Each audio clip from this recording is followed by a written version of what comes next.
नमस्कार दोस्तों, कैसे हैं आप लोग। स्वागत है आपका मेरे चैनल स्टोरी टेलर सीपी में। मैं हूं आपका दोस्त, आपका यार, स्टोरी टेलर सीपी, आपका सूत्रधार। दोस्तों, ऐसे और इंटरेस्टिंग वीडियोस को पाने के लिए करें मेरे वीडियोस को लाइक और चैनल को सब्सक्राइब, क्योंकि मैं ऐसे कंटेंट लाता रहता हूं। तो चलिए दोस्तों, इसी नोट पर आज की वीडियो शुरू करते हैं। आज की वीडियो में मैं आपको सुनाने वाला हूं जान का खतरा नॉवल का पार्ट 6। इसके बाकी के 5 पार्ट्स आप ऑलरेडी सुन चुके होंगे, और अगर आपने नहीं सुने तो उनके लिंक्स आपको ऊपर आई बटन से मिल जाएंगे। तो चलिए दोस्तों, ज़्यादा देरी ना करते हुए शुरू करते हैं जान का खतरा नॉवल का पार्ट 6। तो क्या मतलब? रोहित विचलित स्वर में बोला। वो हड़बड़ाकर उठ खड़ा हुआ और एक कदम पीछे हटा। क्या कह रहे हो तुम? अभी सब समझ में आ जाता है बेटा। मैं ताज़ी इश्कियाई हुई लड़कियों की सुरक्षा के लिए जनता पार्टी की तरफ से नियुक्त शाही खलीफा हूँ। तुम्हें वत्सला कमलानी से मोहब्बत नहीं है ना? कतई नहीं है।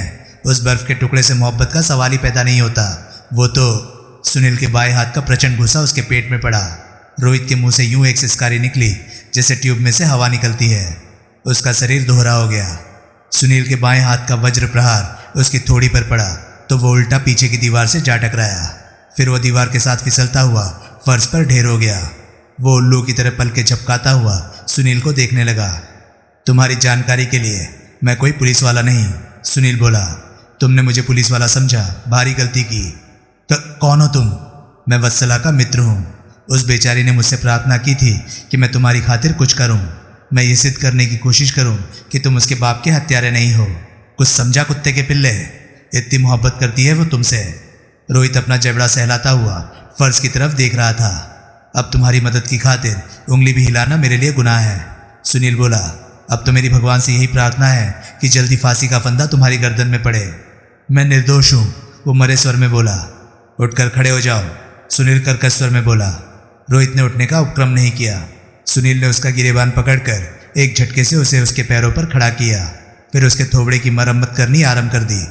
अंत में जब उसने अपना हाथ रोका तो रोहित नहीं लग रहा था। उसकी एक आंख फूलकर बिल्कुल बंद हो गई थी। नाक में से खून बह रहा था। दोनों होठ बंदर की तरह सूज आए थे और ऊपरी होठ कट गया था। सुनील ने एक नफरत भरी आखिरी निगाह उसकी तरफ डाली और फिर फ्लैट के मुख्य द्वार की तरफ बढ़ गया। उसने एक झटके से दरवाज़ा खोला। कोई हड़बड़ाकर परे हटा। सुनील ने देखा वो दीपक कमलानी था। शायद वो दरवाजे से कान लगाए भीतर से आती आवाज़ें सुनने की कोशिश कर रहा था। तुम कब से खड़े हो यहाँ? सुनील ने कर्कश स्वर में पूछा। शुरू से ही, दीपक धीरे से बोला। तुम्हारे रोहित के साथ नैन्सी के फ्लैट से निकलते ही मैं तुम्हारे पीछे आ गया था। क्यों? मैं तुमसे बात करना चाहता था। कौन सी बात? मैं चाहता हूँ कि तुम वत्सला को मत बताना कि तुमने मुझे यहाँ पार्टी में देखा था। क्यों? वो बहुत खफा हो जाएगी।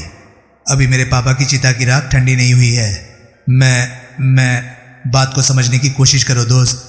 तुम वत्सला को ही बताने के लिए क्यों मना कर रहे हो? तुमने ये नहीं कहा कि मेरी माँ को मत बताना या घर में किसी और को मत बताना। वत्सला से डरते हो तुम? हाँ, हमारे घर में शुरू से ही वत्सला की चलती है। माँ तो हमेशा बिस्तर पर ही पड़ी रहती थी, इसलिए घर एक तरह से वत्सला ही चलाती थी। तुम तो वत्सला से बड़े हो ना? हाँ, 2 साल बड़ा हूँ, लेकिन मुझ पर शुरू से ही पापा से भी ज़्यादा वत्सला का अंकुश रहता था। आर्टिस्ट बनने के लिए पेरिस तुम अपने पापा के अंकुश से निकलने के लिए भागे थे या वत्सला के? वो और बात थी। वो और लौटे भी बड़े नाजुक मौके पर। कई सालों बाद जिस रोज़ तुमने घर में कदम रखा उसी रात तुम्हारे पापा का कत्ल हो गया। मिस्टर सुनील, अपने पापा से सुलह हो गई थी तुम्हारी? तुमने हालात से समझौता कर लिया था या उन्हें अभी भी शक था कि तुम पेरिस फूट जाओगे? नहीं, मैं यहाँ रहने के लिए आया था और मैं अपने पापा को कैसे भी किसी भी शिकायत का मौका नहीं देने वाला था। पार्टी वाली रात को तुम मोनिका के कमरे में गए थे? नहीं। क्यों? कुछ नहीं। तुम रोहित को कैसे जानते हो? नैन्सी की वजह से ही जानता हूँ। नैन्सी के माध्यम से ही 1-2 बार इससे मुलाकात हुई थी। यानी कि तुम्हें ये नहीं मालूम कि तुम्हारी बहन वत्सला इसकी मोहब्बत में गिरफ्तार है और वो समझ रही थी कि रोहित उससे शादी करने को मरा जा रहा है। पहले नहीं मालूम था, लेकिन अब मालूम है। मैं बाहर खड़ा सुन रहा था। अच्छी सजा दी तुमने हरामी को, वरना ये काम मुझे करना पड़ता। सुनील ने गौर से उसकी तरफ देखा। और मैंने तुम्हें शुरू से बहुत गलत समझा था। मुझे अफसोस है। शुरू में हर कोई मुझे गलत ही समझता है। सुनील आगे बढ़ा। Good night. सुनो, सुनील ठिठका। तुम्हारे ख्याल से कत्ल रोहित ने किया है? अभी क्या कहा जा सकता है? सुनील कंधे झटकता हुआ बोला। तो वत्सला को कुछ बताओगे तो नहीं? उसने व्यग्र स्वर में पूछा। नहीं, सुनील बोला, लेकिन तुम भी वत्सला को कुछ मत बताना। वो अभी भी इस चुचुंदर की औलाद से मोहब्बत करती है, उसका दिल टूट जाएगा। दीपक ने सहमति में सिर हिलाया। अगले दिन सुनील फिर पुलिस हेडक्वार्टर में प्रभुदयाल के पास पहुंचा। अब क्या लेने आए हो? प्रभुदयाल ने पूछा। मैं पूछने आया था कि अभी तक मैं गिरफ्तार क्यों नहीं हुआ, सुनील बोला। तड़फड़ा रहे हो गिरफ्तार होने के लिए? नहीं, लेकिन मैं एकाएक गिरफ्तार नहीं होना चाहता, इसलिए मैं तुम्हारा प्रोग्राम जानने आया हूँ। अगर तुम्हारा ऐसा कोई प्रोग्राम ना हो तो मैं कोई अपना प्रोग्राम तैयार करूँ। ऐसा ना हो कि मैं किसी लड़की से शाम की मुलाकात तय करूँ और तुम दोपहर को मुझे पकड़कर जेल में डाल दो। लड़की मुझसे कहे कि यार दगाबाज निकला, और फिर जिंदगी में दोबारा मुझसे बात ना करे। खुशकिस्मत हो। लड़कियों के बारे में? वो तो गिरफ्तारी के बारे में। मैं तुम्हें केवल इसलिए गिरफ्तार नहीं कर पा रहा हूँ क्योंकि इस केस से संबंधित कई और लोगों को संदेह से बरी नहीं कर पा रहा हूँ। यानी कि तुम्हें कुछ और लोगों की कई हरकतें भी बड़ी संदेहास्पद लग रही है। जैसे प्रकाश के बारे में एक नई बात मालूम हुई है। आधी रात के करीब जब गोली चलने की आवाज़ सुनी गई थी, उसके 10 मिनट पहले वो बीच पर देखा गया था, लेकिन गोली चलने तक, उसके बाद के आधे घंटे तक वो कहाँ था ये किसी को नहीं मालूम। प्रकाश पहले ही संदिग्ध व्यक्ति समझा जा रहा है और अब वो इस बात की भी कोई सफाई नहीं दे पा रहा कि गोली चलने के समय वो कहाँ था। क्या हत्या का समय निश्चित रूप से स्थापित हो चुका है? हाँ, 12:10 पर हत्या हुई थी। उस वक्त दर्जनों लोगों ने गोली चलने की आवाज़ सुनी थी। फिर पोस्टमार्टम की रिपोर्ट से भी इस बात की पुष्टि हुई है। ठीक 11:15 बजे बद्री कमलानी को एक चिकन सैंडविच देकर आया था। पोस्टमार्टम करने वाले डॉक्टर को मृत के पेट में चिकन सैंडविच के अवशेष मिले थे, अर्थात वो अभी पूरी तरह पची नहीं थी। वो कितने प्रतिशत पची थी, डॉक्टर ने उसी से ये निश्चित नतीजा निकाला है कि चिकन सैंडविच मौत के 50 मिनट पहले खाई गई थी। 5 मिनट कमलानी ने उसे खाने में भी लगाए होंगे। इस प्रकार भी इस बात की पुष्टि होती है कि हत्या 12:10 पर हुई थी। शीला, मृतक की पत्नी, हत्या के समय कहाँ थी? वो 10:30 बजे अपने बेडरूम में चली गई थी। एक नर्स उसके बगल वाले कमरे में सोती है। उस रोज वो एक उपन्यास पढ़ रही थी, इसलिए जाग रही थी। उसने भी ठीक 12:10 पर गोली चलने की आवाज़ सुनी थी।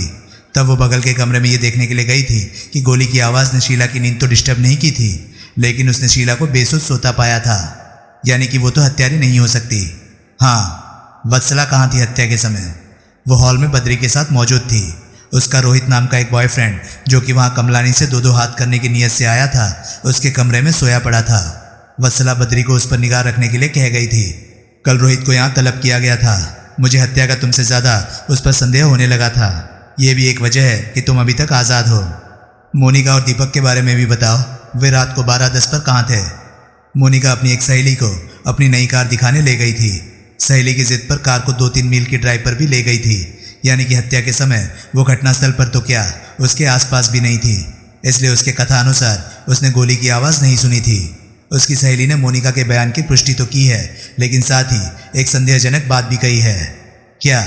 कि कार पर रवाना होने से पहले एकाएक वो ज़रा कोट ले आऊं कहकर वापस कोठी में गई थी। मैंने सहेली से पूछताछ के दौरान महसूस किया था कि उसे इस बात का कोई अंदाज़ा नहीं था कि मोनिका तुरंत वापस लौट आई थी या असाधारण देर लगाकर लौटी थी।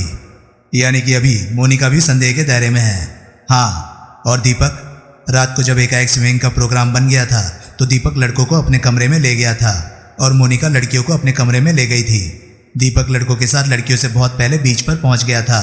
सबने उसे स्विमिंग के लिए समुद्र में उतरते देखा था, लेकिन वो बड़ा तगड़ा तैराक है और आनन फानन अपने साथियों से आगे निकलकर दृष्टि से ओझल हो गया था। मुमकिन है वो रास्ता बदलकर कोठी से कहीं दूर समुद्र तट पर वापस आ गया हो। वो चुपचाप कोठी में वापस लौटा हो, उसने कत्ल किया हो और वापस उसी रास्ते समुद्र में पहुंच गया हो। इस प्रकार उसके साथियों ने यही समझा होगा कि वो अभी भी तैर रहा है। यानी कि मेरे अलावा मोनिका, दीपक, प्रकाश और रोहित तो हत्यारे हो ही सकते हैं। शायद हत्यारा कोई और ही हो और जिसकी तरफ अभी तक तुम्हारा ध्यान न गया हो। हत्यारा इन्हीं में से कोई है। मैंने खूब जांच पड़ताल कर ली है। हत्यारा कोई और नहीं हो सकता। आईसी। सुनील वहां से विदा हो गया। सुनील राम कमलानी के ऑफिस में पहुंचा। वहां से उसे मालूम हुआ कि ऑफिस और फैक्ट्री दोनों कमलानी की मौत के बाद से ही बंद थे। उसे रेहाना जैदी के घर का पता बड़ी सहूलियत से हासिल हो गया। ये जानकर उसे बड़ी हैरानी हुई कि वो मेहता रोड के एक फ्लैट में अकेली रहती थी, लेकिन साथ ही उसे ये भी बताया गया कि वो फ्लैट रेहाना जैदी को कंपनी की तरफ से मिला हुआ था। सुनील को शीला की वो बात याद आने लगी कि कमलानी साहब की अपनी सेक्रेटरी से आसनाई चल रही थी। सुनील ने फ्लैट की घंटी बजाई तो दरवाज़ा यूं तपाक से खुला जैसे वो किसी की प्रतीक्षा कर रही हो। सुनील को देखकर वो सकपकाई। हेलो, सुनील मुस्कुराता हुआ बोला। पहचाना मुझे? आप भी कोई भूलने की चीज़ है साहब, वो बोली। लेकिन यहाँ कैसे पहुँच गए? बस पहुँच गया, कहीं तो मुझे पहुँचना ही था, मैं यहाँ पहुँच गया। क्या कहने, लेकिन बड़े गलत वक्त पर पहुँचे। मैं किसी के साथ लंच के लिए जा रही हूँ, वो आता ही होगा। मैं आपका 10-12 मिनट से ज़्यादा वक्त नहीं लूँगा, प्रॉमिस। वो मुस्कुराई। फिर उसने अपनी कलाई घड़ी पर बंधी खूबसूरत घड़ी पर निगाह डाली और बोली, okay, I will give you 5 minutes. वो एक और हटी। सुनील भीतर दाखिल हुआ। उसने सुनील के पीछे दरवाज़ा बंद कर दिया। सुनील ने अपने आप को एक बहुत ही खूबसूरती से सजे ड्राइंग रूम में खड़ा पाया। माय गॉड, सुनील बोला, मुझे नहीं मालूम था प्राइवेट सेक्रेटरियों को राष्ट्रपति जितनी तनख्वाह मिलती है। ऐसा नहीं लगा कि रेहाना जैदी ने सुनील की बात की तरफ ध्यान दिया हो। बैठो, वो बोली। सुनील एक सोफे पर बैठ गया। वो उसके सामने बैठ गई। सुनील ने देखा वो सिल्क की बड़ी खूबसूरत साड़ी पहने हुए थी। चेहरे का मेकअप और बालों का स्टाइल बता रहा था कि दोनों कामों पर घंटों खर्च किए गए थे। वो कानों में चांदी के बड़े बड़े बूंदे पहने हुए थी जो उसकी खूबसूरती को 4 चांद लगा रहे थे। उसने गले में चांदी की ढेरों बहुत ही महीन चूड़ियाँ पहनी हुई थी। सुनील ने चांदी के जेवरों में दिलचस्पी लेने वाली पहली लड़की देखी थी, लेकिन लड़की समझदार थी। चांदी के जेवर न केवल उसे जच रहे थे, बल्कि वे उसके व्यक्तित्व को एक विशेष प्रकार की मौलिकता भी प्रदान कर रहे थे। कुछ पियोगे? लड़की ने पूछा। सुनील कुछ क्षण और उसकी सुंदरता का रसवादन करता रहा और फिर बोला, नहीं, कुछ खाऊंगा। देखो, वो धैर्यपूर्ण स्वर में बोली, मैंने तुम्हें कहा था कि मैं तुम्हें ज़्यादा वक्त नहीं दे सकती। तो फिर ना कुछ पीऊँगा ना कुछ खाऊंगा। सीधे मतलब की बात पर आता हूँ। तुम रोहित को जानती हो? उसने सहमति में सिर हिलाया। तुम्हें यह भी मालूम होगा वो नौकरी से क्यों निकाला गया था? नहीं तो? नहीं, ये कैसे हो सकता है? तुम कमलानी की प्राइवेट सेक्रेटरी हो, दफ्तर में कोई हंगामा हो और तुम्हें उसकी खबर ना लगे, ये कैसे हो सकता है? कैसा हंगामा? उसने दफ्तर में शराब पीकर किसी बड़े महत्वपूर्ण ग्राहक से गाली गलौज और हाथापाई की थी। इसी बात पर कमलानी ने उसे नौकरी से निकाल दिया था। ऐसा कुछ हुआ था? तुम्हें बेहतर मालूम होना चाहिए। तुम्हें कैसे मालूम हुई ये बात? मुझे खुद रोहित ने बताया है। मुझे ऐसी किसी घटना की खबर नहीं। वो धीरे धीरे इंकार में सिर हिलाती हुई बोली, मैं आज तुम्हारे मुँह से ये बात सुन रही हूँ, लेकिन ऐसा हो नहीं सकता कि ऐसी कोई बात हुई हो और उसकी खबर मुझ तक ना पहुँची हो। मैं तो समझती थी कि कमलानी साहब में और रोहित में कोई ज़ाती अनबन पैदा हो गई थी, जिसकी वजह से उन्होंने रोहित को नौकरी से निकाल दिया था। सुनील सोचने लगा। रेहाना ने बड़े बेसब्रेपन से घड़ी में समय देखा और फिर एक अर्थपूर्ण निगाह सुनील पर डाली। तुम्हारा दोस्त किस वक्त आने वाला है? सुनील ने पूछा। बस आता ही होगा, रेहाना बोली। ये फ्लैट बड़ा शानदार है, लगता है कमलानी साहब अपने कर्मचारियों का बहुत ख्याल रखते थे। हाँ, रेहाना अनमने स्वर में बोली। सभी का या किन्हीं खास कर्मचारियों का? क्या मतलब? मर गया बेचारा, तुम्हें तो बहुत अफसोस हो रहा होगा। मेरा मतलब है उसके मर जाने से तुम्हारी नौकरी पर तो कोई आँच नहीं आएगी ना। ये तो इस बात पर निर्भर करता है कि अगला मालिक कौन बनता है। अगर कारोबार कमलानी साहब की बड़ी लड़की ने संभाला तो मेरी छुट्टी हो जाने की ही संभावना ज़्यादा होगी। क्यों? वत्सला तुम्हें पसंद नहीं करती?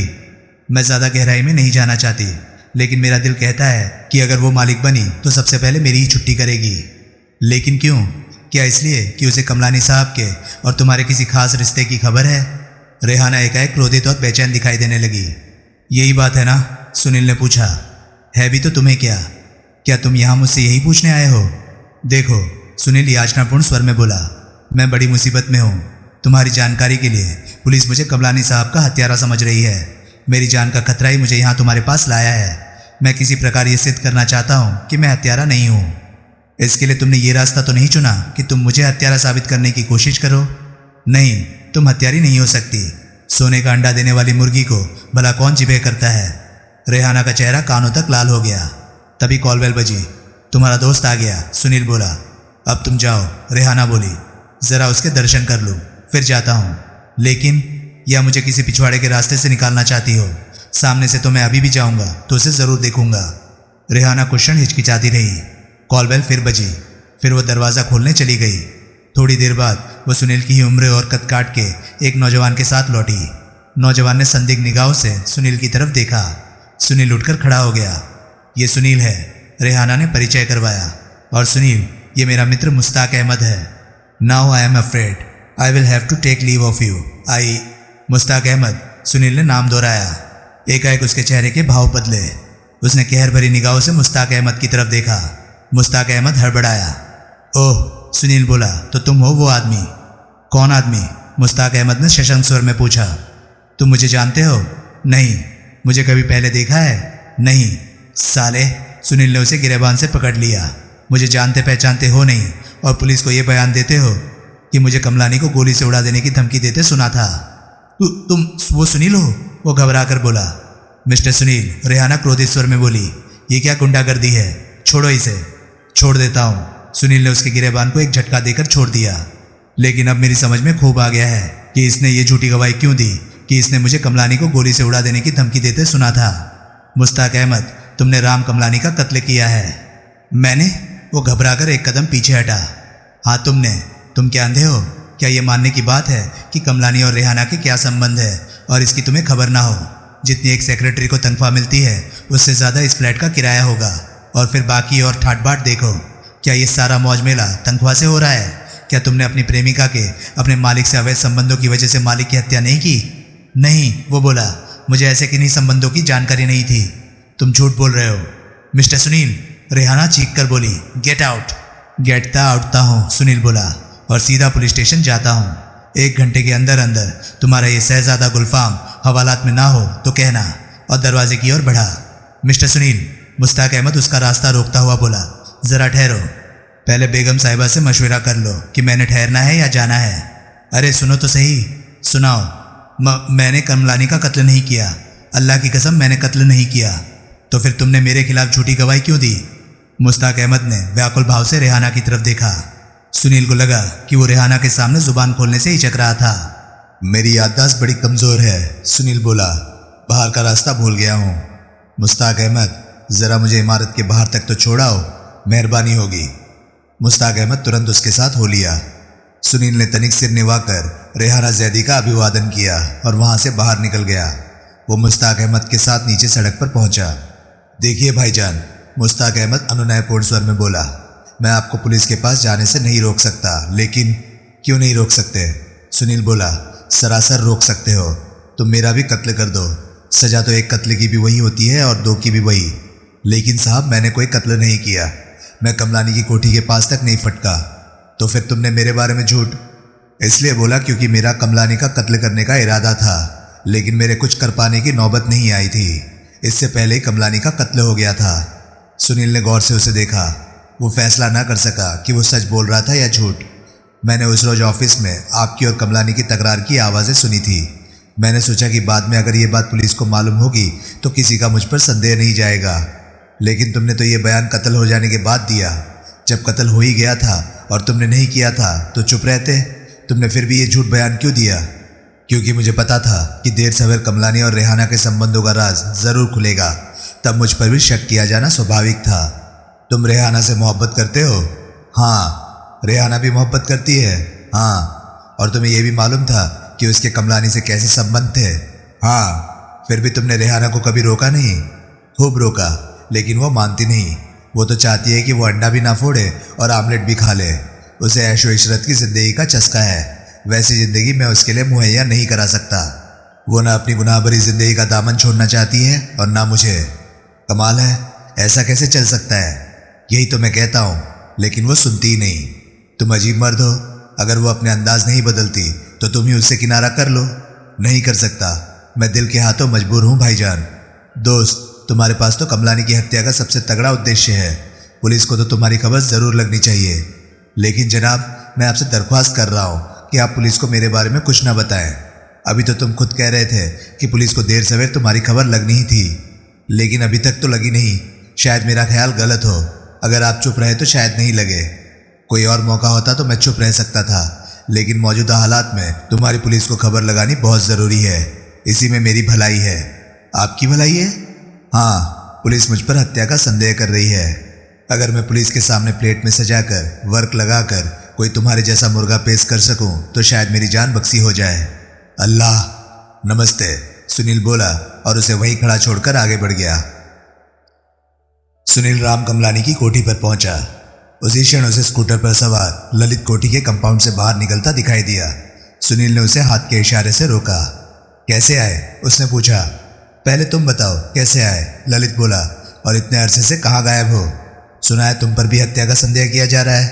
हाँ, अपनी जान छुड़ाने की कोई तरकीब खोज निकालने में व्यस्त हूँ, इसलिए मुलाकात नहीं हो पाई। आज यहाँ कैसे आए? मोनिका से मिलने आया था। केस के सिलसिले में? नहीं तो? सुनील ने बड़े अर्थपूर्ण ढंग से अपनी बाईं आंख दबाई। ओह, ललित प्रश्नात्मक स्वर में बोला। लक्की डॉग, तुम कैसे आए? सुनील ने पूछा। वत्सला का इंटरव्यू लेने की कोशिश में आया था, लेकिन वो लड़की तो मुझसे मिलकर भी राजी नहीं। इंटरव्यू किस सिलसिले में? तुम्हें नहीं मालूम क्या? आज राम कमलानी की वसीयत पढ़ी गई है। अच्छा, मुझे नहीं मालूम था। वसीयत के अनुसार कमलानी की सारी चल अचल संपत्ति का अधिकतर भाग वत्सला के हिस्से में आया और लोगों को भी थोड़ा बहुत कुछ मिला है, लेकिन कमलानी के बड़े लड़के दीपक को एक काला पैसा नहीं मिला।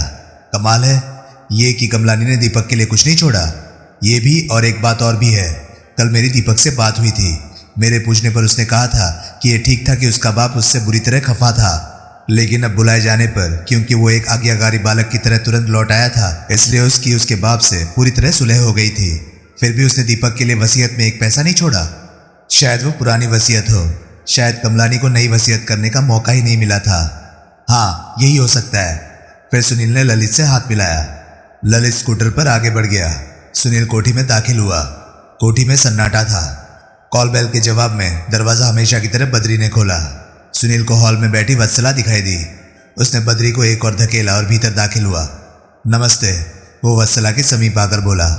वत्सला ने सिर उठाया। सुनील को देखकर उसके होठों पर एक क्षीण सी मुस्कुराहट उभरी। आओ, वो बोली, बैठो। सुनील उसके सामने एक सोफे पर बैठ गया। रोहित के बारे में कुछ कर सके आप? वत्सला ने पूछा। नहीं, लेकिन मैं नहीं समझता कि पुलिस उसके अपराधी होने पर गंभीरता से विचार कर रही हो। दरअसल फिलहाल पुलिस की निगाहों में आपके पापा के कत्ल का ज्यादा तगड़ा सस्पेक्ट मौजूद है। कौन? मैं। अभी भी वो आपको हत्यारा समझ रहे हैं? जी हाँ, बदकिस्मती है कि अभी तक मेरी जान का खतरा नहीं टला। वो चुप रही। आप रोहित के लिए बेफिक्र हो जाइए। अब तो शादी में भी कोई रुकावट नहीं पैदा होने वाली, लेकिन जब शादी की घोषणा करे तो मुझे निमंत्रण पत्र भेजिएगा, क्योंकि अगर मैं जल्दी ही अपने आप को बेगुनाह साबित न कर पाया तो मेरा अपनी मर्जी से कहीं आना जाना असंभव हो जाएगा। वत्सला ने गहरी सांस ली और बोली, शादी नहीं होगी मिस्टर सुनील। वजह? सुनील हैरानी से उसकी ओर देखता हुआ बोला, दीपक ने मुझे सब बता दिया है। ओह, कल रात आप में और रोहित में क्या बीती और बाद में आपने उसकी क्या गत बनाई, उसकी सब खबर मुझे दीपक से लगी है। आखिर दीपक मेरा भाई है, वो मेरा अहित होता कैसे देख सकता है? लेकिन आप फिर भी रोहित से मोहब्बत करती हैं? वत्सला की आंखें डबडबाई, अपने होंठ काटे और फिर बड़े अवसादपूर्ण ढंग से धीरे से सहमति में सिर हिला दिया। सुनील चुप रहा। उसे लड़की पर तरस आ रहा था। लेकिन मैं ये सदमा बर्दाश्त कर लूंगी, वत्सला धीमे किंतु दृढ़ स्वर में बोली। ये कोई पहला मौका नहीं है जब मेरे दिल को चोट पहुंची है। अब मुझे ऐसी बातों की आदत हो गई है। ऐसे मामलों में शुरू में तकलीफ होती है, लेकिन बाद में सब ठीक हो जाता है। वक्त बहुत बड़े बड़े घाव भर देता है। ये घाव भी भर जाएंगे। वातावरण एकाएक बहुत बोझिल हो उठा। सुनील उठ खड़ा हुआ। मैं दरअसल मोनिका से मिलने आया था, वो बोला, ठिठका, और फिर बोला, किसी और वजह से। वो तो यहाँ नहीं है। कहाँ है? वो तो आज सुबह की गाड़ी से मम्मी के साथ बम्बई चली गई है। वहाँ हमारे मामा रहते हैं। ओह, ये तो बड़ी गड़बड़ हो गई। क्यों? मैं एक बहुत ज़रूरी बात मोनिका से पूछना चाहता था। वो तो आप फ़ोन पर भी पूछ सकते हैं। अभी कैसे? अभी तो वो ट्रेन में ही होगी। वो तो कल सुबह बम्बई पहुंचेगी। कल सुबह तक का इंतज़ार करना बड़ा कठिन है। बात क्या है? क्या पूछना चाहते हैं आप मोनिका से? बात यह है कि हत्या की रात को पुलिस द्वारा निर्धारित हत्या के समय मैं एक कटे बालों वाली लड़की के साथ था, जो प्रत्यक्ष मेरी तरह पार्टी में आमंत्रित थी। पुलिस उस लड़की के अस्तित्व तक पर विश्वास करने को तैयार नहीं। पुलिस का कहना है कि पार्टी में आमंत्रित हर मेहमान का बड़ी बारीकी से बयान लिया गया था, लेकिन किसी ने भी ये नहीं कहा है कि आधी रात के करीब सुनील उसके साथ था। मेरा ख्याल है कि वो लड़की पुलिस के आगमन से पहले यहाँ से चली गई थी, इसलिए उसके बयान का सवाल ही नहीं पैदा होता। पुलिस को उसकी खबर नहीं लग पाई। मेरी बात पर उन्हें विश्वास नहीं, लेकिन मोनिका को उस लड़की की खबर जरूर होगी, क्योंकि वो निश्चय ही मोनिका द्वारा आमंत्रित की गई होगी। अगर मैं उस लड़की को तलाश करके पुलिस के सामने पेश कर सकूं, तो उसके बयान के बाद पुलिस को मेरे कथन की सत्यता पर विश्वास करना ही होगा। ये तो मैं भी जानती हूँ। क्या कि उस रात को आप लाइब्रेरी में एक लड़की के साथ गए थे? आप जानती हैं? हाँ। कैसे? मैंने खुद अपनी आंखों से आपको उसके साथ लाइब्रेरी में जाते देखा था। उस वक्त मैं गलियारे में खड़ी बद्री से बातें कर रही थी और उसे रोहित पर निगाह रखने का निर्देश दे रही थी। आप उस कटे बालों वाली लड़की को जानती हैं? सुनील उत्तेजित स्वर में बोला। हाँ, उसका नाम प्रभा है। आप उसके साथ बड़ी मौज मारने लग रहे थे। नहीं, बाद में ही प्रभा मुझे मिली थी, तब आप उसके साथ नहीं थे। मैंने पूछा था तो उसने नाक चढ़ाकर कहा था कि आप तो इतनी ज़्यादा पी गए थे कि अपनी सुध-बुध खो बैठे थे और उस वक्त लॉन में दीन दुनिया से बेखबर औंधे मुंह पड़े थे। गलत, मैं तो चोट खा गया था और इस वजह से बेहोश हो गया था, लेकिन वो आपको नशे में समझ रही थी। छोड़िए, वो तभी कोठी से चली गई थी। हाँ, बोर होकर, उसके अपने कथानुसार। हद है, कैसी पुलिस है हमारी। उन्हें मेज़बान से ये पूछना नहीं सोचा कि वहाँ कौन कौन आमंत्रित था। अगर वे ऐसा करते तो उन्हें आराम से ही प्रभा की खबर होती और मेरी कमबख्ती ना आती। आप प्रभा के चक्कर में कैसे पड़ गए? मैं कहाँ पड़ा था उसके चक्कर में, वही मेरे गले पड़ गई थी। उस वक्त सब लोग स्विमिंग के लिए जा रहे थे। उसके कथानुसार उसे स्विमिंग का शौक नहीं था। मैं खुद भी उस वक्त स्विमिंग के मूड में नहीं था, इसलिए मैंने उसके साथ से ऐतराज़ नहीं किया था।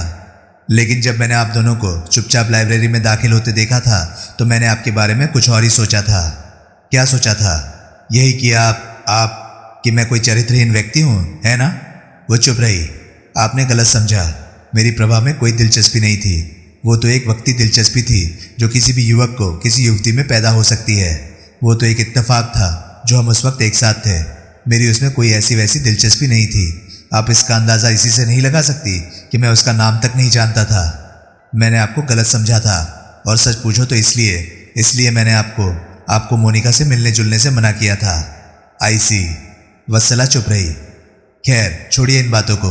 गलतफहमियां पैदा होती ही रहती है। आप ये बताइए कि क्या आप जानती हैं कि प्रभा कहाँ रहती है? हाँ, कपूर रोड पर एक वर्किंग गर्ल्स का हॉस्टल है, वो उसमें रहती है। आप मुझे उससे मिलवा सकती हैं? मिलवा सकती हूँ, लेकिन क्या मेरा जाना ज़रूरी है? शायद वो मुझसे मिलना ना पसंद करे और मुझे टाल दे। वो लड़कियों का हॉस्टल है, शायद मुझे कोई भीतर ही ना घुसने दे। ऐसी तो कोई बात नहीं, पुरुषों को वहाँ जाने की इजाज़त है। फिर भी अगर आप तकलीफ़ फरमाए तो मेहरबानी होगी। वत्सला हिचकिचाई। मुझे उसे साथ ले जाकर पुलिस के सामने पेश करना होगा। शायद वो मेरे कहने से पुलिस के हेडक्वार्टर जाना कबूल न करे। वत्सला सोचने लगी। और फिर अब तो आप भी मेरी शहादत हैं। आपने अभी बताया है कि आपने मुझे और प्रभा को लाइब्रेरी में जाते देखा था। ओके, वो निर्णयात्मक स्वर में बोली। वो अपने स्थान से उठ खड़ी हुई और बोली, तुम ज़रा ठहरो, मैं कपड़े बदल कर आती हूँ। Thank you. वत्सला चली गई। सुनील ने एक सिगरेट सुलगा लिया और प्रतीक्षा करने लगा। वत्सला की कार पर सुनील और वत्सला कपूर रोड पहुंचे। सुनील का मुकद्दर अच्छा था। प्रभा उस वक्त अपने कमरे में मौजूद थी। सुनील को देखकर उसके चेहरे पर सख्त हैरानी के भाव उभरे। फिर उसने सुनील से थोड़ा परे हटकर खड़ी वत्सला को देखा तो वो तनिक सकपका गई। हेलो, सुनील मीठे स्वर में बोला। हेलो, वो बोली। हेलो वत्सला। हेलो, वत्सला बोली। प्रभा एक और हट गई। सुनील और वत्सला ने एक बड़े ही अस्त व्यस्त कमरे में कदम रखा। प्रभा ने कुछ सामान इधर उधर सरकाकर उनके बैठने के लिए जगह बनाई। सुनील ने देखा कि वो एक इतनी टाइट जीन्स पहने थी कि वो कूल्हों और नितंबों पर ढोल पर खाल की तरह मड़ी होने के कारण ही उसके शरीर पर टिकी हुई थी। उसकी कमर से तो वो छू भी नहीं रही थी। उसने एक छोटी सी कमीज पहनी हुई थी जिसके खुले गले में से उसके उन्नत उरोज झलक रहे थे, और कमीज के निचले भाग को उसने गांठ देकर इस प्रकार बांधा हुआ था कि उसका पेट उसकी नाभि तक नुमाया हो रहा था। वो रेफ्रिजरेटर से 3 कोका कोला निकाल लाई। होश आ गई तुम्हें? उसने व्यंग्यपूर्ण स्वर से सुनील से पूछा। हाँ, सुनील बड़ी सादगी से बोला। अभी आई होगी? नहीं, उसी रोज आ गई थी। मैं तो तुम्हें कुंभकर्ण का कोई रिश्तेदार समझकर चली आई थी। तुमने गलत समझा था। यह भी गलत समझा था कि मैं नशे में था। दरअसल मैं खिड़की फांद कर तुम्हारे पीछे भागने के उपक्रम में गिर पड़ा था। मेरा सिर एक गमले से टकराया था और मैं बेहोश हो गया था। ये देखो। सुनील अपना सिर आगे करता हुआ बोला। सिर में निकल आया घुमड़ अभी तक ठीक नहीं हुआ है। ओह, और मैं समझी थी कि तुम 2 बाल्टी विस्की पी गए थे। तुमने गलत समझा था। मैं कभी 2 पैक से ज़्यादा नहीं पीता। ओके, अब ये बताओ कि आए कैसे? मैं एक मुसीबत में फंस गया हूँ जिसमें से तुम ही उबार सकती हो। कैसी मुसीबत? पुलिस मुझ पर कमलानी साहब की हत्या का संदेह कर रही है। पुलिस ने हत्या का समय निर्धारित किया है 12:10। उस वक्त मैं तुम्हारे साथ था, लेकिन पुलिस को मेरी बात पर विश्वास नहीं आ रहा। पुलिस को तुम्हारे अस्तित्व पर ही विश्वास नहीं आ रहा। वे कहते हैं कि मैं ये कहानी गढ़कर सुना रहा हूँ कि हत्या की रात, हत्या के समय मैं किसी लड़की के साथ था। उसके कथानुसार अगर ऐसी किसी लड़की का अस्तित्व था तो वो गायब कहाँ हो गई? मुसीबत ये थी कि मैंने तुम्हारा नाम तक नहीं पूछा था। तो फिर आज मेरी खबर कैसे लगी तुम्हें? वत्सला की वजह से। इत्तेफाक से इसने हम दोनों को उस रात लाइब्रेरी में जाते देखा था। ओह, उसने एक बार वत्सला की तरफ देखा और फिर सुनील से संबोधित हुई। अब तुम चाहते क्या हो? मैं ये जानना चाहता हूँ कि उस रात को क्या हुआ था। तुम्हारा मतलब है हमारे लाइब्रेरी में जाने के बाद? देखो, मजाक मत करो, ये मेरे लिए जिंदगी और मौत का सवाल है। अच्छा, तुम रिवॉल्वर लेकर खिड़की से बाहर भागी थी, मैं तुम्हारे पीछे भागा था, लेकिन औंधे मुंह लॉन में गिरा था और बेहोश हो गया था। फिर क्या हुआ था? फिर मेरा जी चाहा था कि मैं हाथ में थमे रिवॉल्वर से तुम्हें एक गोली मार दूं। उस वक्त तो मैं यही समझ रही थी कि तुम ज़्यादा पी जाने की वजह से होश खो बैठे थे, लेकिन मैंने किसी प्रकार जब्त किया और गोली तुम पर चलाने के स्थान पर मैंने एक फायर हवा में कर दिया। तुमने फायर किया था? सुनील उत्तेजित स्वर में बोला। हाँ, प्रभा बोली, मैंने कहा नहीं था कि मैं हवा में एक फायर करूंगी, इसलिए तो मैं रिवॉल्वर लेकर लाइब्रेरी से खिड़की के रास्ते बाहर भागी थी, क्योंकि तुम मुझे फायर करने से रोकना चाहते थे। ओह माय गॉड, और तुमने मुझे ये क्यों नहीं बताया था? प्रभा शिकायत भरे स्वर में बोली कि रिवॉल्वर चलाने पर चलाने वाले के हाथ को बड़ी जोर का झटका लगता है। मैं तो ऐसी घबराई थी कि रिवॉल्वर मेरे हाथ से निकलकर गिर पड़ी थी। कहाँ? तुम्हारे पास, वहीं जहाँ तुम औंधे लॉन में पड़े थे। फिर क्या? फिर मैं वहाँ से चली आई। तुम्हें ठीक से याद है तुमने एक ही फायर किया था? हाँ, पहले फायर के बाद ही रिवॉल्वर मेरे हाथ से छिटक कर परे जा पड़ी थी, उसे मैंने दोबारा उठाया ही नहीं था। फायर करते वक्त रिवॉल्वर का रुख तुमने किस तरफ किया था? आसमान की तरफ। लड़की के बयान से प्रभुदयाल की अब तक तफ्तीश का सारा परिणाम धराशायी हुआ जा रहा था। अगर लड़की सच बोल रही थी तो 12:10 पर गोली चलने की आवाज़ लगभग जो हर किसी ने सुनी थी वो गोली थी जो प्रभा ने हवा में चलाई थी, ना कि वो जिससे कमलानी की हत्या हुई थी। प्रत्यक्षता की दूसरी गोली चलने की आवाज़ किसी ने नहीं सुनी थी। प्रभा, सुनील उत्तेजित स्वर में बोला, तुम्हें इसी वक्त मेरे साथ पुलिस हेडक्वार्टर चलना होगा। क्यों? वो हड़बड़ाकर बोली, मैं नहीं चाहती, लेकिन तुम्हारा जाना ज़रूरी है। इसलिए ही नहीं क्योंकि तुम मेरी शहादत हो, बल्कि इसलिए भी क्योंकि तुम्हारा बयान तो केस का सारा हुलिया ही बदले दे रहा है। तुम बड़े बदमाश आदमी हो, मुझे खामखा फंसाने की कोशिश कर रहे हो। मैं नहीं आऊँगी। तुम नहीं जाओगी तो पुलिस यहाँ आ जाएगी। अपना बयान तो तुम्हें देना ही होगा। मैं कुछ नहीं जानती, मैं किसी झमेले में नहीं फंसना चाहती। अरे कोई झमेला नहीं है, सॉरी। वत्सला, तुम ही इसे समझाओ। वत्सला के समझाने पर और उसके आश्वासन पर कि उसे कुछ नहीं होने वाला था, वो तिरवन इच्छापूर्ण ढंग से पुलिस हेडक्वार्टर जाने को तैयार हो गई। फिर सुनील ने वत्सला से ही प्रार्थना की कि वो उन्हें अपनी कार पर पुलिस हेडक्वार्टर ले चले। वे पुलिस हेडक्वार्टर पहुंचे। इत्तेफाक से प्रभुदयाल अपने कमरे में मौजूद था। प्रभु, सुनील बोला, वत्सला कमलानी को तुम जानते ही हो और ये लड़की है जिसके अस्तित्व पर तुम्हें विश्वास नहीं था। प्रभुदयाल ने गौर से प्रभा की तरफ देखा। बैठिए आप लोग, वो बोला। तीनों प्रभुदयाल के सामने बैठ गए। आपका नाम? प्रभुदयाल ने पूछा। प्रभा। प्रभा संकोचपूर्ण स्वर में बोली। पार्टी वाली रात को आधी रात के आसपास आप सुनील के साथ थी? हाँ। सच बोल रही हैं आप? मेरा मतलब है सुनील आपको कुछ सिखा पढ़ा कर तो नहीं लाया? प्रभा ने हैरानी से प्रभुदयाल की तरफ देखा। मैंने इसे कुछ नहीं सिखाया पढ़ाया, सुनील बोला। और अगर मैंने किसी को सिखा पढ़ा कर ही तुम्हारे सामने पेश करना होता तो ये काम मैं कब का कर चुका होता। मैं इसके मिलने का इंतजार करने के स्थान पर किसी को भी सिखा पढ़ाकर तुम्हारे सामने पेश कर सकता था। मैं ऐसी बहुत लड़कियों को जानता हूँ जो मेरे कहने पर मेरी खातिर झूठ बोल देती। और फिर पार्टी की रात को वत्सला ने भी मुझे प्रभा के साथ देखा था। तुम चाहो तो वत्सला से भी इस बारे में पूछ सकते हो। सुनील ठीक कह रहा है? प्रभुदयाल ने वत्सला से पूछा। हाँ, वत्सला बोली। आप? वो प्रभा की तरफ मुड़ा।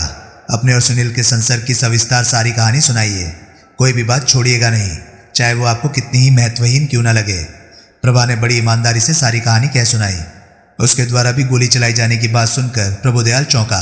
तो इसका मतलब ये हुआ कि कमलानी साहब की मौत दुर्घटनावश हुई। प्रभुदयाल बोला, आपकी चलाई गोली दुर्घटनावश कमलानी साहब को जा लगी। प्रभा के चेहरे पर हवाइयाँ उड़ने लगी। हकलाती हुई बोली, लेकिन ये कैसे हो सकता है? मैंने तो रिवॉल्वर की नाल का रुख आसमान की तरफ करके गोली चलाई थी। शायद वैद कुछ नहीं, सुनील बीच में बोल पड़ा। मैंने वो कमरा देखा है जिसमें से कमलानी साहब की लाश बरामद हुई थी। उस कमरे की शीशे की खिड़कियां मजबूती से बंद थी। अगर गोली यूं दुर्घटनावश उन्हें जा लगी होती तो किसी खिड़की का शीशा तो टूटा हुआ मिलता। प्रभुदयाल ने उत्तर नहीं दिया। और फिर कमलानी साहब को छाती में गोली लगी थी। मेज का रुख दरवाजे की तरफ था। लाश की स्थिति साफ बता रही थी उन्हें दरवाजे के पास से छाती में गोली मारी गई थी। उस कमरे की खिड़कियों की तरफ कमलानी साहब की पीठ थी। अगर थोड़ी देर के लिए ये मान भी लिया जाए कि जिस वक्त प्रभा ने गोली चलाई थी उस वक्त खिड़कियां बंद नहीं थी और वही गोली कमलानी साहब को लगी थी, तो गोली पीठ में या गर्दन में या खोपड़ी के पृष्ठभाग में ही कहीं लग सकती थी। वो भला पीछे से आकर छाती में कैसे लग सकती थी? प्रभु, ये संभव नहीं कि कमलानी साहब की हत्या प्रभा द्वारा चलाई गई गोली से हुई हो। तो लेकिन जिस गोली की आवाज़ 12:10 पर लोगों द्वारा सुनी गई थी वो प्रभा ने चलाई थी। इसका मतलब ये हुआ कि हत्या 12:10 पर हुई ही नहीं थी। कमलानी की हत्या बाद में चली किसी दूसरी गोली से हुई थी, लेकिन उसकी आवाज़ किसी के कानों में नहीं पड़ी थी। क्यों? क्योंकि कमलानी के कमरे की सारी खिड़कियां बंद थी। गोली चलने की आवाज़ बंद कमरे से निकलकर बीच तक नहीं पहुंची होगी। लेकिन ये बात तो पोस्टमार्टम की रिपोर्ट से भी सिद्ध हो चुकी है कि हत्या 12:10 को हुई थी। प्रभुदयाल विरोधपूर्ण स्वर में बोला। कहाँ सिद्ध हो चुकी है? सुनील बोला। पोस्टमार्टम की रिपोर्ट में हत्या के समय का अनुमान उस चिकन सैंडविच द्वारा लगाया गया है जो बद्री कमलानी को 11:15 बजे देकर गया था। पोस्टमार्टम की रिपोर्ट कहती है कि वो सैंडविच खाने के 50 मिनट बाद कमलानी की हत्या हुई। लेकिन आप ये दावा कैसे कर सकते हैं कि कमलानी ने सैंडविच आते ही उसे खा लिया था? शायद उसने खाने के पहले सैंडविच 15 मिनट, आधा घंटा या पौना घंटा या इससे भी ज़्यादा देर रख छोड़ी हो। इस प्रकार पोस्टमार्टम की अपनी रिपोर्ट के अनुसार हत्या का समय 12:25, 12:40, 12:55 या इससे भी बाद का हो सकता है। प्रभुदयाल सोच में पड़ गया। अब जरा कल्पना करने की कोशिश करो कि वास्तव में क्या हुआ होगा। सुनील बोला। मैं लॉन में बेहोश पड़ा हूँ। प्रभा रिवॉल्वर मेरे पास पड़ी छोड़कर जा चुकी है। हत्यारा आता है, वो मेरे पास पड़ी रिवॉल्वर को देखता है।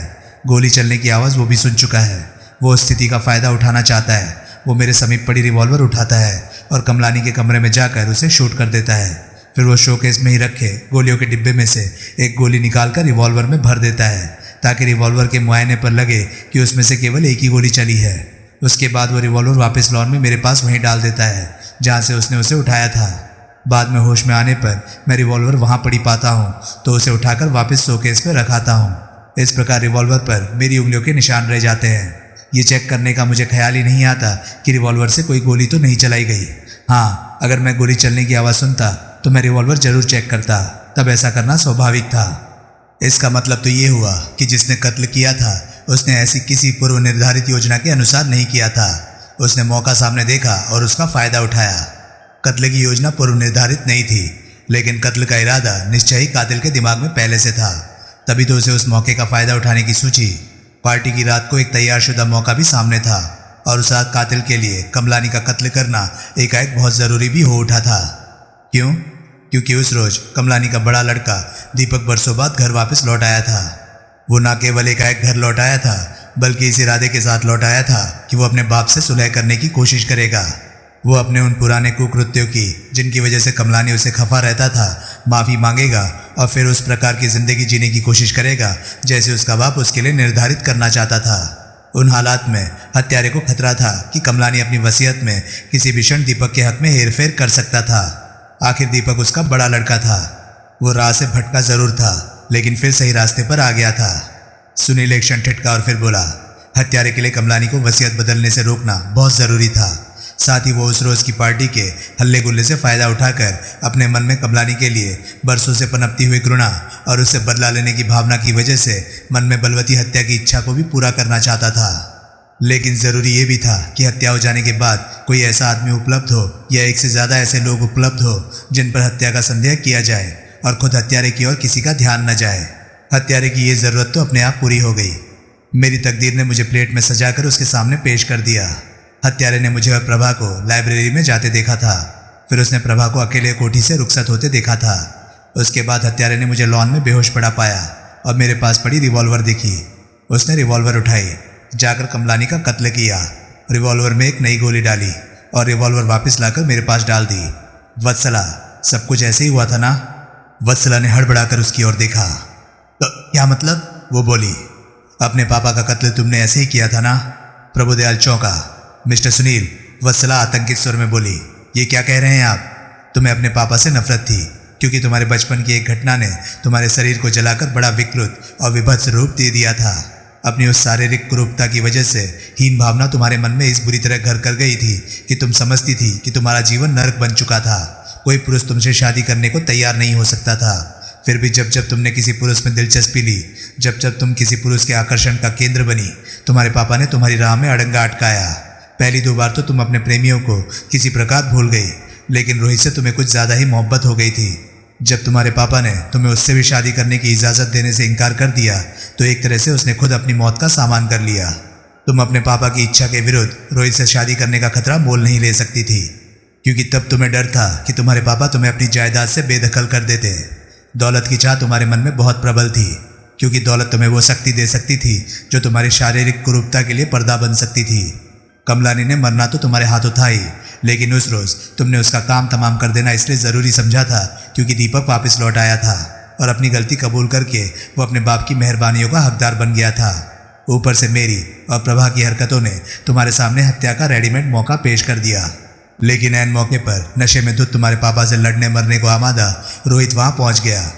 तुम ये नहीं चाहती थी कि जिस आदमी से तुम दिल से मोहब्बत करती थी उस पर उस हत्या का इल्ज़ाम आए जो कि वास्तव में तुमने की है। इसलिए तुम उसे अपने कमरे में ले गई और तुमने उसे वहाँ सुला दिया। फिर तुमने अपने नौकर बद्री को बुलाकर उसे आदेश दिया कि वो रोहित पर निगाह रखे। बाद में बद्री रोहित की शहादत बन सकता था। तभी तुमने मुझे और प्रभा को लाइब्रेरी में जाते देखा था। बात का घटनाक्रम मैं पहले बयान कर ही चुका हूँ। ये झूठ है, वत्सला व्याकुल भाव से बोली। ये सरासर झूठ है। अभी और सुनो। बाद में रोहित को लेकर फिर गड़बड़ हो गई। अपने पापा का कत्ल कर चुकने और रिवॉल्वर वापस मेरे पास रख चुकने के बाद जब तुम अपने कमरे में वापस लौटी तो तुमने वहां से रोहित और बद्री दोनों को गायब पाया। घबरा कर तुमने रोहित को तलाश करना आरंभ किया तो तुम्हें मालूम हुआ कि किसी वजह से बद्री तुम्हारे आदेश का पालन नहीं कर सका था। न केवल वो रोहित की निगरानी ही कर सका था, बल्कि उसने रोहित को तुम्हारे पापा के कमरे से निकलकर बड़ी जल्दबाजी में कोठी से फूटते भी देखा था। तुम्हारे पापा की लाश देखकर शायद रोहित समझ गया था कि वास्तव में क्या हुआ था। वो कोठी से तो जाकर नैन्सी नाम की एक लड़की के फ्लैट में छुप गया, लेकिन बद्री के बयान से पुलिस को उसकी खबर हो चुकी थी। देर सवेर उसने पुलिस की गिरफ्त में आना ही था, सो वो आ गया। तुम्हें तो मालूम था कि रोहित हत्यारा नहीं था, लेकिन ये बात तुम जाकर पुलिस को कह नहीं सकती थी। अब यहाँ एक बड़ी दिलचस्प स्थिति पैदा होती है। रोहित को निर्दोष सिद्ध करने की दिशा में कुछ करने की प्रार्थना तुमने मुझसे की, उस आदमी से जिसको तुमने शुरू में हत्या का इल्जाम अपने सिर पर थुपवाने के लिए छांटा था। मिस्टर सुनील, वत्सला असहाय भाव से बोली, आप पागल हो गए हो। जो कुछ आप कह रहे हैं ये किसी पढ़े लिखे समझदार आदमी के मुंह से निकला वक्तव्य नहीं, बल्कि किसी सिर फिरे आदमी का प्रलाप है। आप मुझ पर इतना गंभीर इल्जाम लगा रहे हैं, आप इसे सिद्ध कर सकते हैं? आप मेरे खिलाफ ऐसी बकवास करने का अंजाम जानते हैं? सुनील ने बड़े इत्मीनान से अपनी जेब से सांप की सूरत वाला वो नेकलेस निकाला जो उसने मोनिका को पार्टी की रात को जन्मदिन के तोहफे के रूप में लाकर दिया था। उसने वो नेकलेस प्रभुदयाल को दिखाया और बोला, हत्या की रात को ये नेकलेस मुझे लाश के पास पड़ा मिला था। उस रात ये नेकलेस मैंने मोनिका को भेंट स्वरूप दिया था। मैंने इसे घटनास्थल से हटाने की गुस्ताखी की थी। इसकी जो सजा तुम मुझे दोगे मैं कबूल कर लूँगा। आरंभ में शायद वत्सला का इरादा कत्ल के इल्ज़ाम में मोनिका को फंसाने का था। वत्सला ने यह नेकलेस मोनिका के कमरे की ड्रेसिंग टेबल पर से उठाया था और हत्या के बाद उसे लाश के पास डाल दिया था। इसकी वजह से पुलिस मोनिका पर संदेह करती या ना करती, लेकिन कम से कम वत्सला की ओर किसी का ध्यान न जाता, और ऐसा हुआ भी। बाद में मेरे और प्रभा की वजह से जब ज़्यादा बेहतर बलि के रूप में मैं सामने आया तो भी इसने मोनिका को संदेह के दायरे में लपेटने का ख्याल ना छोड़ा। इसने नेकलेस भी लाश के पास डाल दिया। वत्सला, शायद तुम्हारा ख्याल था कि जितने ज़्यादा संदिग्ध प्राणी पुलिस की निगाहों में आएंगे उतना ही कम किसी का ध्यान तुम्हारी तरफ जाएगा। ये झूठ है, वत्सला चिल्लाई। क्या झूठ है? सुनील कठोर स्वर में बोला। तुमने मोनिका के कमरे से नेकलेस नहीं उठाया था? नहीं। तुमने अपने पापा की हत्या करने के बाद ये नेकलेस लाश के पास नहीं रखा था? नहीं। तुम मोनिका को कत्ल के इल्जाम में नहीं फंसाना चाहती थी? नहीं। तुमने जानबूझकर नेकलेस का हुक नहीं तोड़ा था ताकि बाद में लगे कि हुक छीना झपटी में टूटा था? नहीं। वत्सला गला फाड़कर चिल्लाई, हुक पहले ही टूटा हुआ था। एकाएक वो थम गई। उसने जोर से होंठ भींच लिए, लेकिन बात जुबान से निकल चुकी थी। अब उसे वापस लेना असंभव था। उसके मुंह से एक गहरी सांस निकली। उसने अपना शरीर कुर्सी पर ढीला छोड़ दिया और अपने हाथों से अपना चेहरा ढक लिया। कमरे में मरघट का सा सन्नाटा छा गया। फिर वातावरण में वत्सला के धीरे धीरे सुबकने की आवाज़ गूंजने लगी। प्रभुदयाल हक्का बक्का सा कभी सुनील और कभी वत्सला की तरफ देख रहा था। वत्सला ने अपना अपराध स्वीकार कर लिया। बाद में प्रभुदयाल ने सुनील से पूछा, सुनील, प्रभा के बारे में तुम्हें खुद वत्सला ने बताया था। अगर ये ना बताती तो क्या होता? सुनील बोला, तो मुझे ये बात मालूम होने में थोड़ा वक्त और लग जाता। मोनिका को तो प्रभा के बारे में मालूम होता ही। देर सवेर ये बात मुझे मालूम हुए बिना नहीं रह सकती थी, और फिर उस गोली की बात ज़रूर सामने आती जो प्रभा ने चलाई थी। वत्सला ने तो मुझे प्रभा के बारे में इसलिए बताया था क्योंकि प्रभा के बारे में वो जानती थी। उसकी वो बात छुपाना बाद में बड़ा अजीब लगता, लेकिन मुझे केवल प्रभा के बयान की वजह से ही वत्सला पर शक नहीं हुआ था। मुझे तो उस पर पहले से ही शक हो चुका था। कैसे? कल जब मेरी वत्सला से इस संदर्भ में बात हुई थी कि मैं रोहित को निर्दोष सिद्ध करने के लिए कुछ करूं, तो मैंने ये संभावना व्यक्त की थी कि वत्सला भी कातिल हो सकती थी, रोहित भी कातिल हो सकता था, प्रकाश भी कातिल हो सकता था।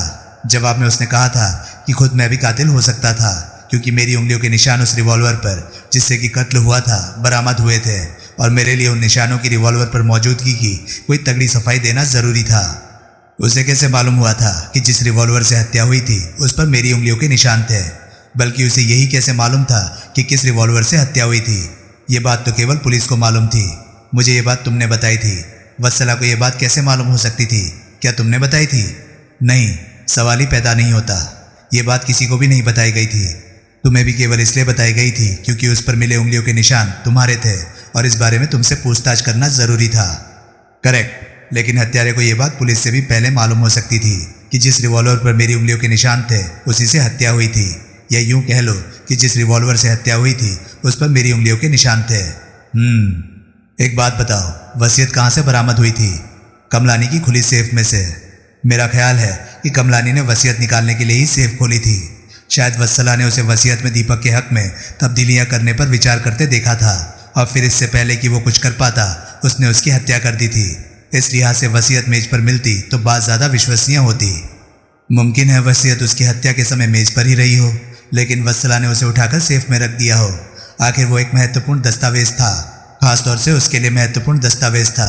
अगर वो गुम हो जाता तो फिर विरासत के लिए मृत के परिवार को कोर्ट कचहरियों के चक्कर तो लगाने ही पड़ते। साथ ही तब वत्सला को जायदाद का केवल एक ही हिस्सा मिलता, जबकि वसीयत के अनुसार अधिकतर भाग उसे ही मिल रहा था। ये वत्सला के लिए ही हितकर थी कि वसीयत सुरक्षित रहे। प्रभुदयाल एक क्षण ठिठका और फिर बोला, हमें वसीयत के एक कोने में एक बड़ी हल्के से मामूली से खून के धब्बे की मौजूदगी का ज्ञान हुआ था, लेकिन हम उसकी कोई अहमियत नहीं समझ पाए थे। अब लगता है कि हत्या के समय वो वसीयत जरूर मेज पर मौजूद रही होगी, इसी वजह से उस पर खून का धब्बा लग गया होगा। हो सकता है। रिपोर्टर साहब, अब बताओ कि नेकलेस के बारे में तुमने जो शरारत की है उसकी तुम्हें क्या सजा दी जाए? मैंने शरारत की है कोई? सुनील बड़ी मासूमियत से बोला। मेरी गर्लफ्रेंड का नेकलेस कहीं गिर पड़ा था, मैंने उसे वापस लौटाने के लिए नेकलेस उठा लिया। आखिर हत्या मोनिका ने तो नहीं की ना? हाँ, अगर उसने हत्या की होती तो बात दूसरी थी। ज्यादा होशियार बनने की कोशिश मत करो, प्रभुदयाल डपट कर बोला। इस बार छोड़ देता हूँ, आइंदा कभी ऐसी शरारत मत करना। कबूल, सुनील सिर नवाकर बोला। वो क्या कहते हैं, सरे तस्लीम खम है वगैरह वगैरह। प्रभुदयाल अपने होठों की कोरों पर उभरती मुस्कुराहट को भरसक छुपाने की कोशिश कर रहा था। समाप्त। तो दोस्तों, ये था जान का खतरा नॉवल का आखिरी पार्ट। ये नॉवल आपको कैसा लगा प्लीज कमेंट सेक्शन में अपनी राय मुझे जरूर बताएं। और हाँ, अगर आपको मेरे वीडियोस पसंद आ रहे हैं तो प्लीज उन्हें लाइक कीजिए और चैनल को सब्सक्राइब कीजिए, क्योंकि मैं ऐसे कंटेंट लाता रहता हूं। तो चलिए दोस्तों, मैं मिलता हूं अब आपसे अगली वीडियो में। तब तक के लिए नमस्कार, गुड बाय, सेफ रहिए, खुश रहिए, मजे करिए।